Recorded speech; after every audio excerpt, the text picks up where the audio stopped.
മഴ പെയ്യുന്നൊരു രാത്രി. പാലക്കാട് ജില്ലയിലെ ഒരു ചെറിയ ഗ്രാമം. ജോലി കഴിഞ്ഞ് ഒറ്റയ്ക്ക് വീട്ടിലേക്ക് നടക്കുകയായിരുന്നു അനൂപ്. വഴിയരികിലെ ഒരു പഴയ നിലവിളക്ക്. വർഷങ്ങളായി തെളിഞ്ഞിട്ടില്ലാത്തത്. പക്ഷെ അന്ന് അത് തെളിഞ്ഞിരുന്നു. അതും മഴയത്ത്. ആരാണ് കൊളുത്തിയത്? അതും ഈ മഴയത്ത്? അനൂപിൻ്റെ മനസ്സിൽ ഒരു ഭയം. അനൂപ് പതിയെ മുന്നോട്ട് നടക്കാൻ തുടങ്ങി.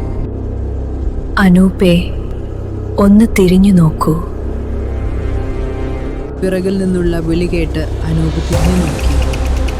വിളക്കിനരികിൽ ഒരു സ്ത്രീ, വെള്ളസാരി, തല കുനിഞ്ഞു നിൽക്കുന്നു. ചേച്ചി വഴിതെറ്റിയോ? എന്താ ഈ സമയത്ത് ഇവിടെ? അനൂപ് ചോദിച്ചു. മറുപടിയില്ല. പതിയെ. മുഖമില്ല, കണ്ണില്ല, വായില്ല. അനൂപ് പിന്നോട്ട് മാറി ഓടാൻ ശ്രമിച്ചു. അപ്പോൾ പിന്നിൽ നിന്ന് ആ സ്ത്രീ പറഞ്ഞു, വിളക്കണയ്ക്കല്ലേ, ഇനിയും ഒരാൾ വരാനുണ്ട്. വിളക്കണയ്ക്കാത്തതിനു നന്ദി. ഇനിയും ഒരാൾ വരാനുണ്ട്.